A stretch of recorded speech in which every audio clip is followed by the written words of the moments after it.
What's up, dreamers? Welcome to another episode of Helpful Dreams. Today we're going to be diving into the teachings of Wayne Dyer, and we're going to be pulling out the key elements of Wayne Dyer's life philosophy. I know we've been focusing on some more higher vibrational concepts in the past few videos, such as productivity and business, but we're going to reel it back now and focus on some spirituality and mindset concepts.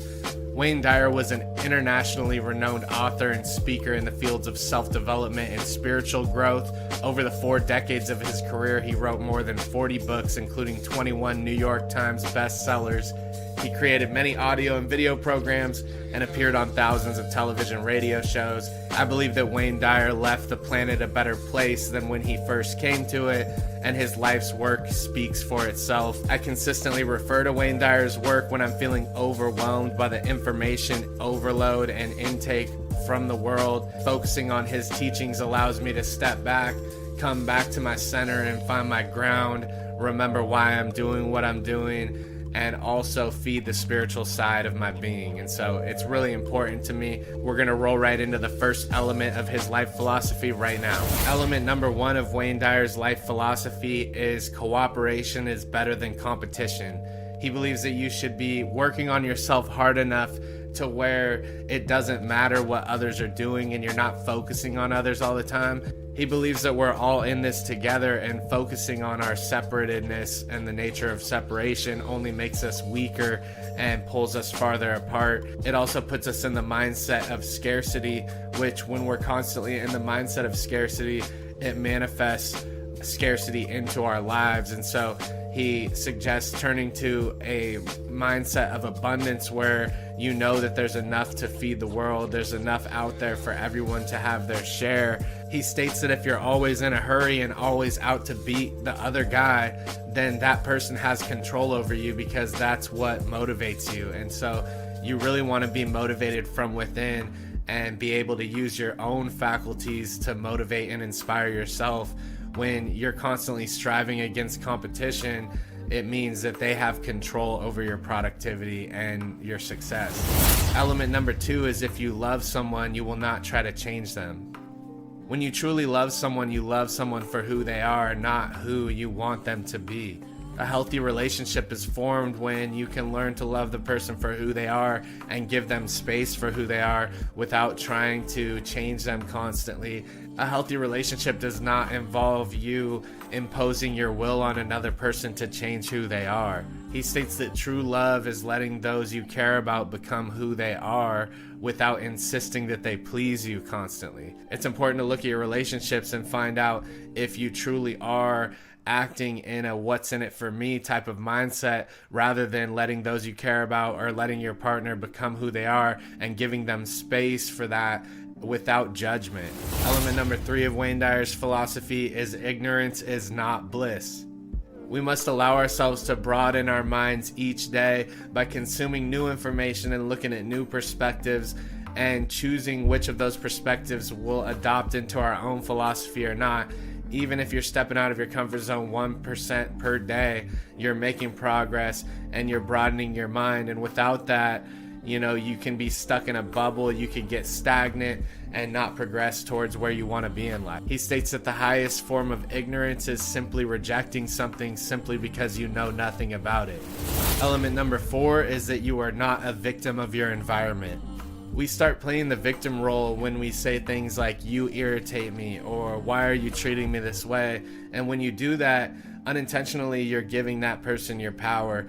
Wayne Dyer believes that if we accept accountability for our thoughts, feelings, and actions, then we no longer surrender to the outside forces that have an effect on our life, and it puts us in the state to respond rather than react to each situation. He states that how people treat you determines their karma, and how you react determines your own. Element number 5 is you discover yourself in solitude. He believes that one should spend time in solitude as much as they spend time in groups of people, and that you only truly get to know yourself when you're in solitude and when you're taking that time to go on a walk by yourself and ponder, where you're not constantly pulled and swayed in different directions from the emotions of others. And this is a key element to finding yourself spiritually and proceeding on your spiritual journey. He states that you can't be lonely if you enjoy the person with whom you're alone. Element number 6 is being rejected makes you stronger. He believes we'll always know where to go in life if we truly listen to our heart and our intuition and stick to that without taking no's and rejections too seriously and continuing to progress no matter what, no matter how many doors shut in your face, there's always a new door to open. He believes in the concept of abundance and that there's always a new opportunity out there no matter how many opportunities close their doors on you. He states that we should be grateful to anyone who says no to you because they're keeping you on the right path to where you're meant to be. Element number 7 is that others cannot validate one's self-worth. He believes that you'll never be happy if you're constantly looking to others to be validated and you're looking for the approval of others, because everyone's perspective is different. Everybody lives different lives, and you're even different versions of yourself while you're around other people. So really, they're just getting a snapshot of a certain side of you, and you can't use just that vision of that certain side of you that they perceive to have an effect on how you think and believe about yourself. And to rely on this is to continuously just run yourself in a loop, and there's no way to progress in this way. You must first love yourself from within and proceed forward in that headspace. Understand that your reputation is not 100% in your control, and that if you're happy, there's always others out there that will be happy for you. And if you're unhappy, it's easy for others to be unhappy at you as well. And so it's learning to love yourself from within, become happiness, be happiness, and bring that into the world, and that will reflect back onto you. Element number 8 is you attract what you are, not what you want in life. People frequently believe that we can attract anything we desire just because we want it, but they don't do the self-work to become the person who deserves it. We truly become who we are, and when we become abundance and love, that's what comes into our lives. And if we become negativity and hardship and stress, that's what comes into our lives as well. It's a continuous struggle, and that's why we have to strive to work on ourselves to the best of our ability to control our overall vibration and our overall state of being in order to be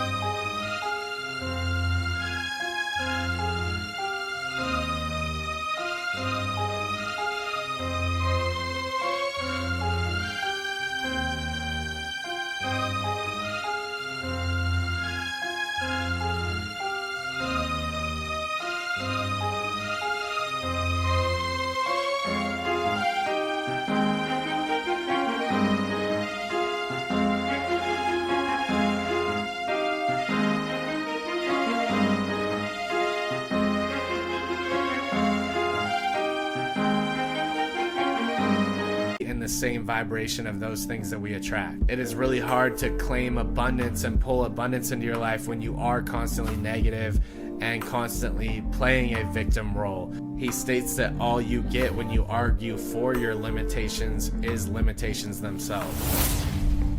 Element number 9 is heaven is a decision to make, not a location to seek.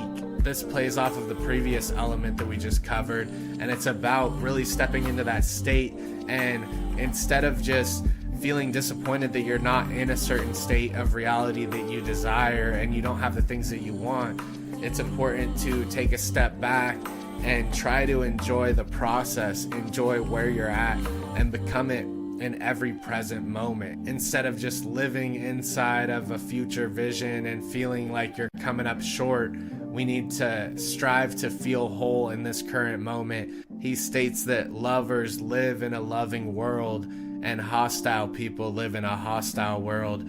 This is the same world. Element number 10 is there's no need to worry.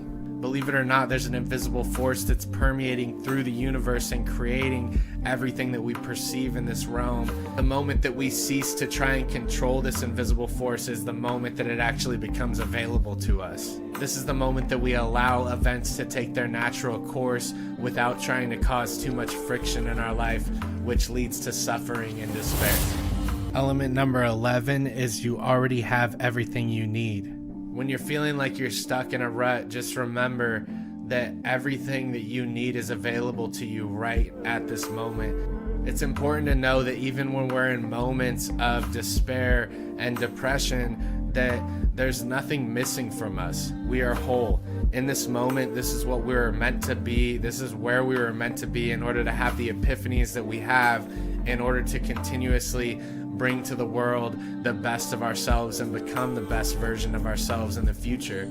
And going through these moments, it's easy to feel like a piece is missing from us, but remember that you are complete, you are whole in this moment. It's good to take at least 5 minutes each day in quietness and solitude to realize that you have access to happiness, you have access to relaxation, and these are what keep us whole, these are what keep us sane in life. So it's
practice that.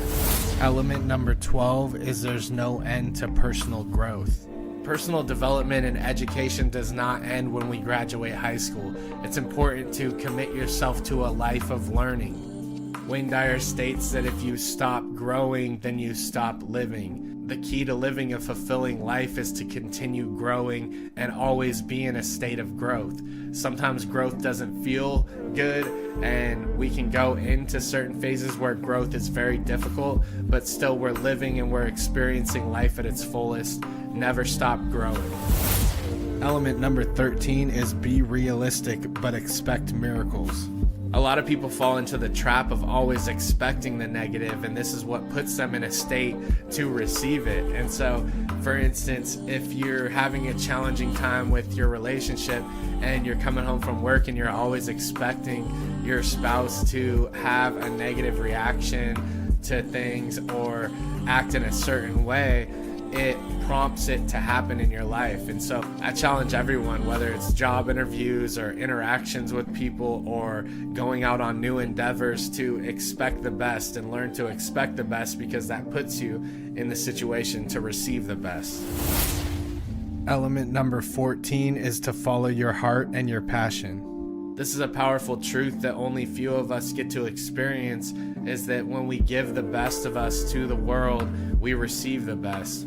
And so it's important to always commit to being the best version of yourself, striving to complete tasks to the best of your ability and do the best you can with everything you do, while listening to your heart and your intuition and staying true to yourself, because oftentimes we know the correct answer deep down inside, and we know the answers that we seek, and if we tap into that voice, it'll drive us towards the right path. He states that doing what you love is the foundation of an abundant life. All right, guys, that concludes our time today. I hope these ideas sunk in. I hope you choose which ones you want to take to adopt into your own philosophy. And I hope you continue to stay on track, stay motivated, stay positive during these hard times. And if you like this content, please subscribe. It helps us get the messages out to more people. I really appreciate you guys. I'll talk to you in the next one.